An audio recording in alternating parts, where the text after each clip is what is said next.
पर्सेंटेजच नाही राहत. 56% तुम्ही कितीही व्हिडिओज बघणार, best engineering colleges in Maharashtra, पण तुम्हाला त्याच्यातलं एकही कॉलेज लागणार. Correct practice makes a man perfect. त्याच्यामध्ये मॉक टेस्ट पण द्यायच्या असतात, सगळ्या बघायचं पण असतो कुठे सिली मिस्टेक्स वगैरे. निगेटिव्ह मार्किंग नाही आहे, तर जय माताजी यांना माहीत राहता.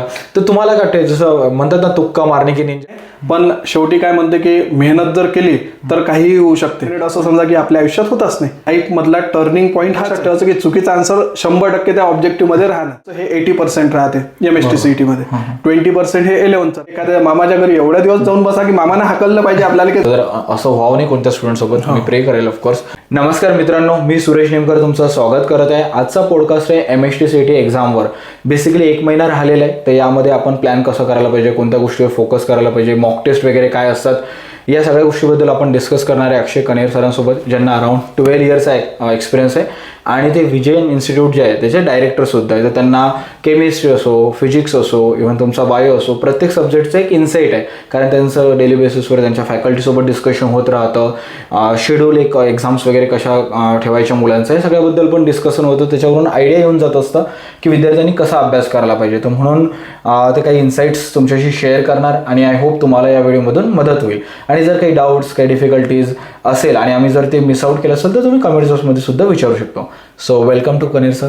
नमस्कार. ओके, कसे आहेत सर तुम्ही? मस्त मजेत. एकदम first class sir. So thank you. खूप शॉर्ट नोटीसवर आपण शूट करतोय. म्हणजे फ्रँकली मी काल परवा सरांना भेटलो आणि आम्ही जस्ट म्हटलं ऑलरेडी आपण लेट झालेलं आहे, लगेच डिस्कस करूया. इट जस्ट अ डिस्कशन की थोडंसं काय सरांकडनं तुम्हाला माहिती प्रोव्हाइड करता येईल त्याचा प्रयत्न केला जात आहे. सो अक्षय सर, बघा आता जवळपास आजची 10th आहे, 10th ऑफ मार्च, आणि इथून 1 महिन्यामध्ये अप्रॉक्सिमेटली यांचा पेपर आहे. तर तुम्हाला का 1 महिन्यामध्ये अभ्यास होऊ शकतो का मुलांचा CETचा? तसं बघितलं तर म्हणजे सूरज क्लिअर सांगतो म्हटलं तर कसं राहते की हा जो पूर्ण प्रॅक्टिसचा झोन आहे हा ऍक्च्युली एंट्रन्स एक्झाम म्हटलं तर कमीत कमी 2 वर्ष तरी त्याला कमीत कमी प्रॅक्टिससाठी पाहिजे. जर आपण आधीपासून जर काही प्रॅक्टिस केली नाही किंवा त्या अभ्यासक्रमाशी टचमध्ये राहिलो नाही तर हे जे क्रॅश कोर्स आहे यात जसा पाहिजे तसा फायदा होऊ शकत नाही. Clear, be frank. कारण की कसं आहे की त्यात जो आधीपासून मेहनत करून राहिला त्याला या टाइम झोनमध्ये काही ना काही रिव्हिजन करायसाठी किंवा प्रॅक्टिस करायसाठी ते कव्हर होऊ शकते. पण तो जर एखादा विद्यार्थी म्हणत असेल की माझा काहीच अभ्यास झाला नाही, मला अभ्यासक्रमही माहिती नाही, फक्त मी काय बिमार होतो किंवा कोणत्याही कारणास्तव मी 12वीचा अभ्यास करू नाही शकलो, 11वीचा नाही करू शकलो आणि एक्झाम दिली, एक्झाममध्ये मी पास होऊन जाणार 12वी HSC मध्ये, पण आता मला CET द्यायची आहे आणि 30-40 दिवसात मला पूर्णपणे कव्हर करायचं आहे, तर हे थोडं कठीण आहे. पण शेवटी काय म्हणते की मेहनत जर केली तर काहीही होऊ शकते.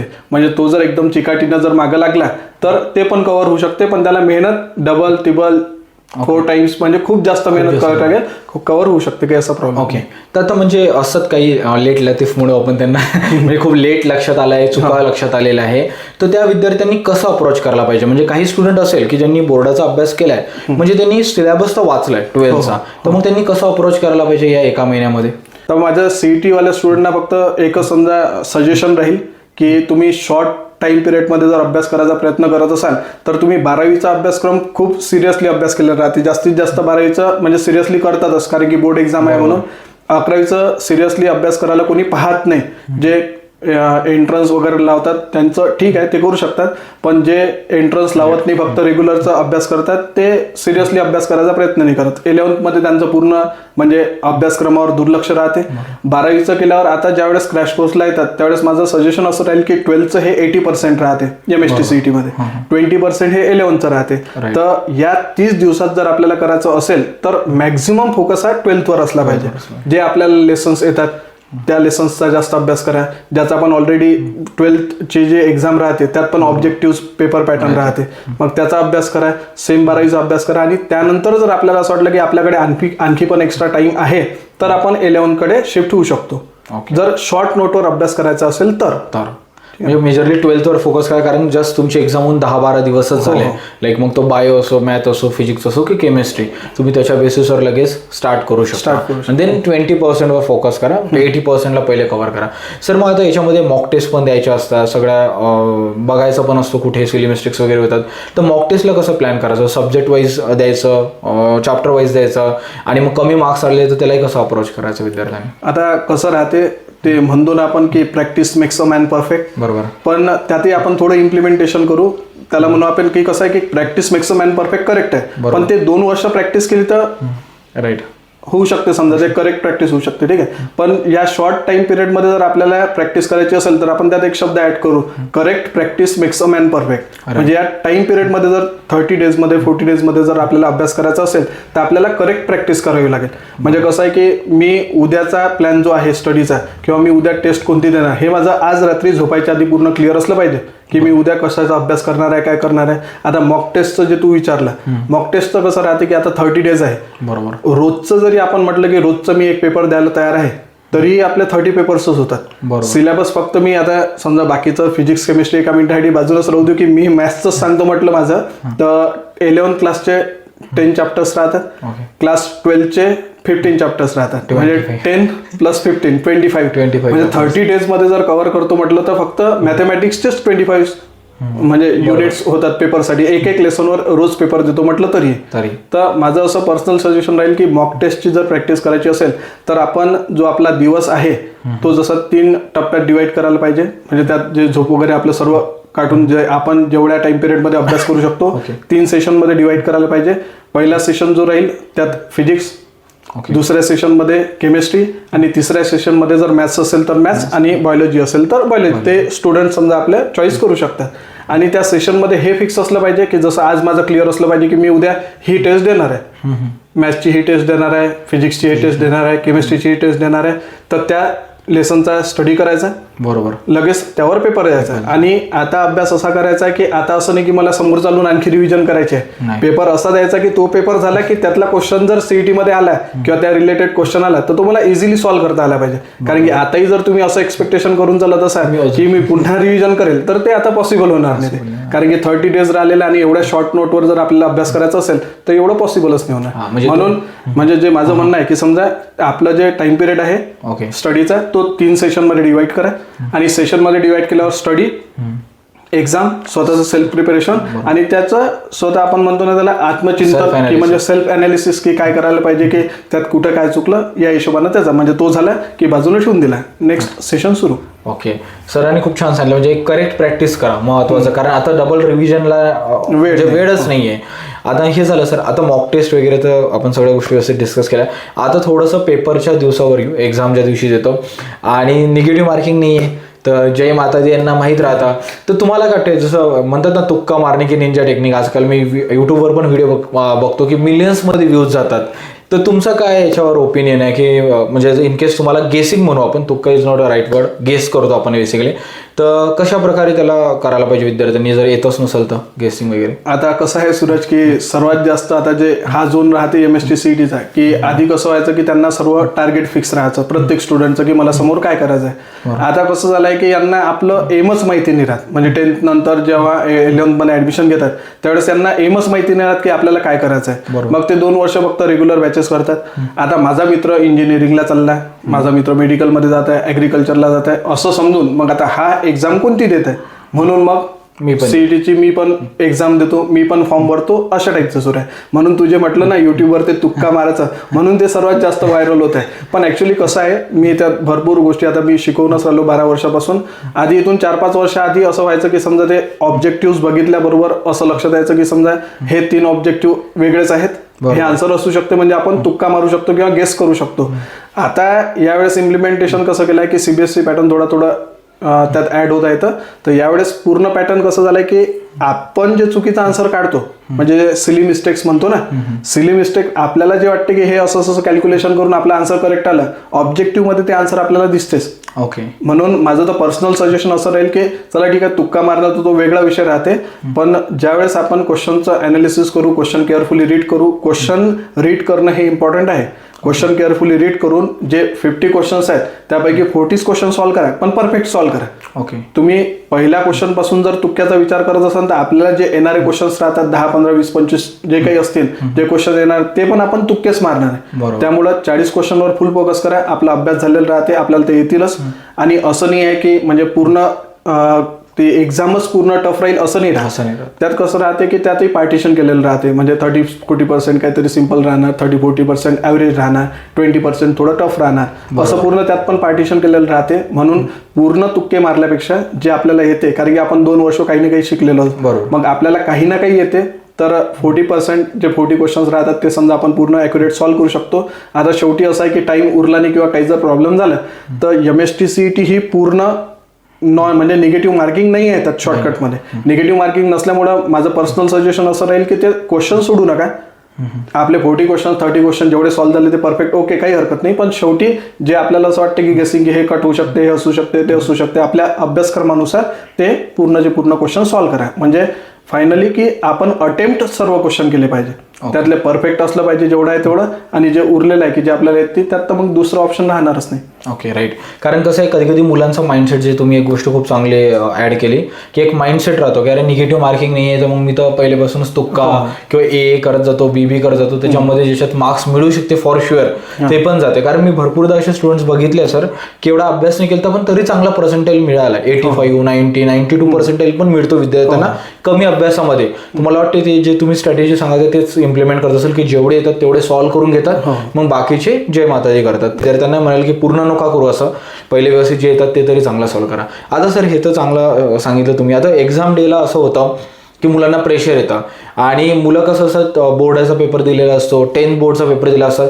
ते सगळं रिव्हिजन करण्याचा प्रयत्न करतात. तर तुम्ही विद्यार्थ्यांना उद्या समजा CETचा पेपर आहे आणि आजमध्ये काय करायला लावणार? म्हणजे ते 2-3 दिवस कसं त्यांनी स्ट्रेस हँडल करायला पाहिजे, कसं अप्रोच करायला पाहिजे, रिव्हिजन करायला पाहिजे की नाही करायला पाहिजे, काय सजेशन? नाही, ते जसं बोर्ड एक्झामसाठी आपण काय करतो की त्याच्या पूर्ण theorems, questions, 2 marks question, 3 marks question असं आपण रिव्हिजन करतो, रजिस्टर व्यवस्थित लिहिलं राहते.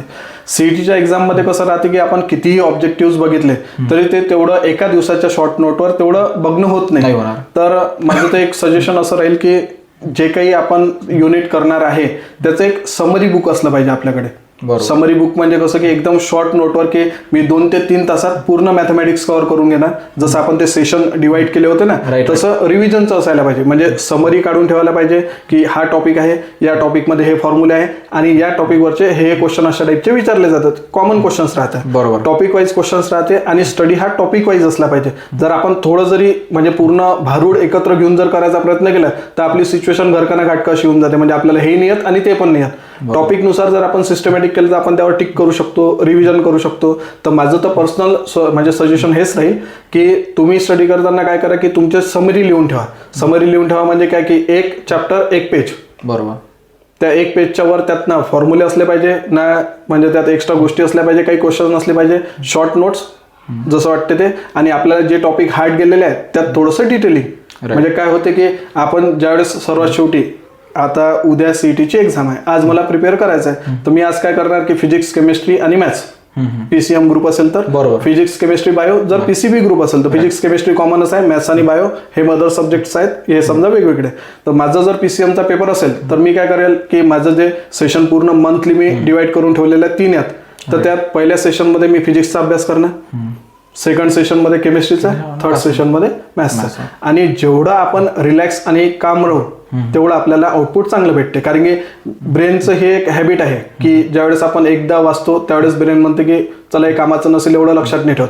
ज्यावेळेस आपण रिव्हिजन करतो त्यावेळेस ब्रेनला असं वाटतं की चला हे कामाची गोष्ट आहे, आपल्याला लक्षात ठेवायचं आहे. ज्यावेळेस आपण तिसऱ्यांदा असतो त्यावेळेस ब्रेनला माहिती पडते की हे खूप इम्पॉर्टंट आहे, तर तो पर्टिक्युलरली लक्षात ठेवतेच. आणि ज्यावेळेस असं होते की CETची एक्झाम आहे, आता आपला ब्रेन एवढा तर ऍक्टिव्ह आहे, ह्युमन ब्रेन, की ज्यावेळेस आपल्याला 4 ऑप्शन दिसतात त्यावेळेस जर आपण तो आधी रीड केला असेल तर ब्रेन डायरेक्ट इंडिकेट करतो की याचा ऑप्शन B आहे.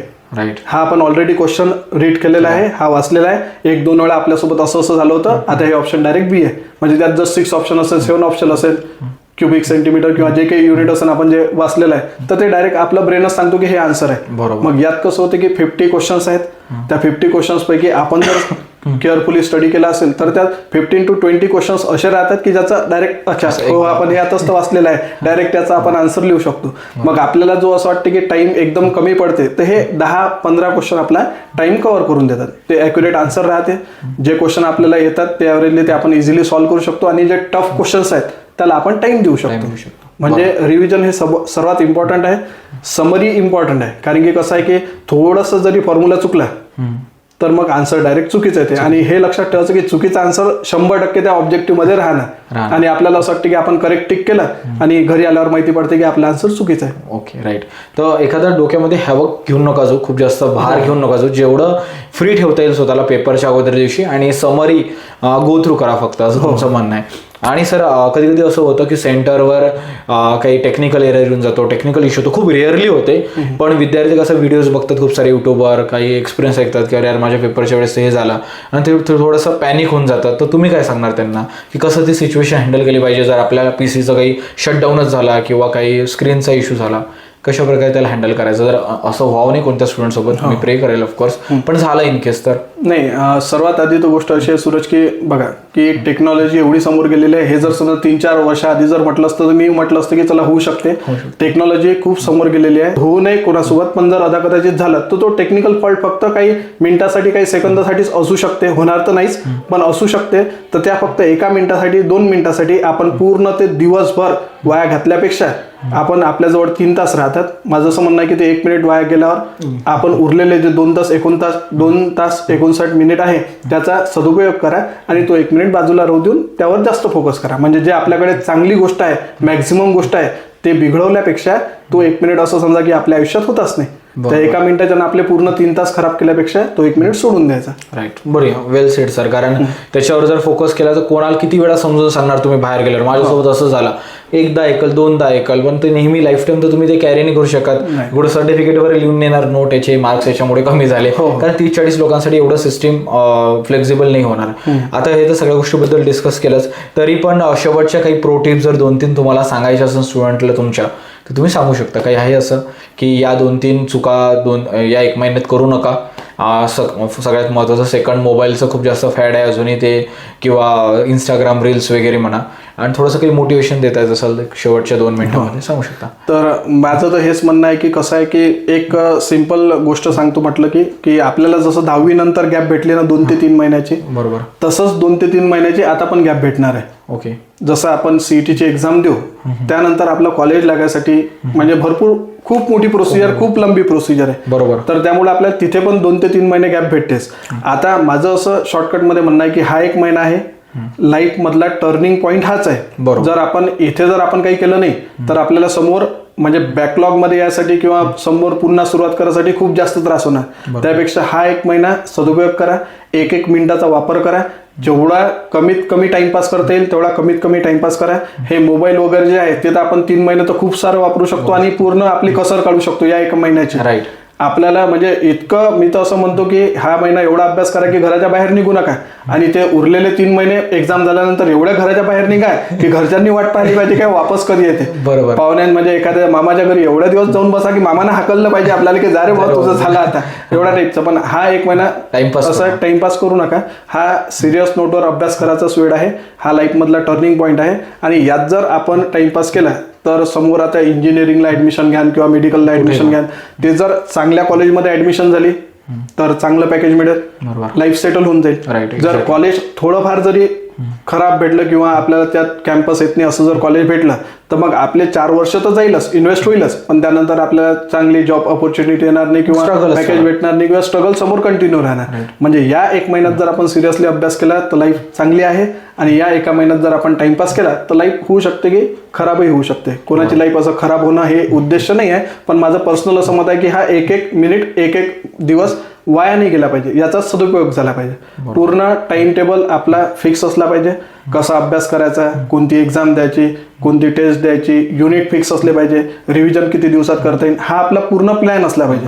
आणि माझं पर्सनल आणि शेवटचं सजेशन तर फक्त एवढं राहील की कसं हा पूर्ण 1 महिन्याचा प्लॅन बनवू नका, कारण की 15 दिवसानंतर कोणासोबत काय होईल हे काही आपण सांगू शकत नाही. होऊ शकते मेडिकल इमर्जन्सी होऊ शकते, होऊ शकते की कोणाची समजा डेथ होऊ शकते, तिथं जाणं आपल्याला कंपल्सरी राहील. किंवा मुलगी जर असली तर पूर्ण पॅरेंट्स जर घराच्या बाहेर जात असतील तर ते मुलीला एकटं ठेवणार नाही. म्हणजे कुठे ना कुठे काही ना काही प्रॉब्लेम येऊ शकतात. म्हणजे माझं असं शॉर्टकट मध्ये म्हणणं आहे की तुम्ही लॉंग पिरियड साठी टाइम टेबल बनवू नका, कारण की लॉंग टाइम साठी जर आपण टाइम टेबल बनवला तर तो सक्सेसफुल होत नाही. जसं आता तूही ऑब्झर्व केलं असेल की मित्रमंडळीचा जर टूरचा प्लॅन बनला, ते आतापासून जर टूरचा प्लॅन बनवला की आपल्याला 6 महिन्यांनी जायचं तर तो सक्सेसफुलच होणार नाही, है ना.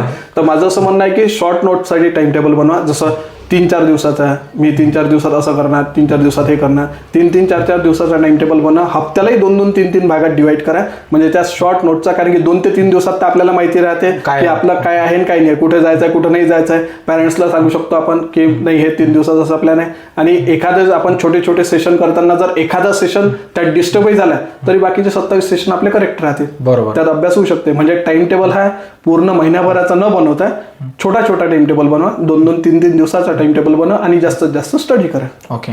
तर एक सगळ्यात महत्वाचं, रिजिट जर असलो जास्त टाइम टेबलला घेऊन तर मग सेल्फ एस्टीम लो होतो. की यार मी 2-3 दिवस मिस केली, आता तर माझं कसं मॅनेज होईल, खूप जास्त विचार येतात.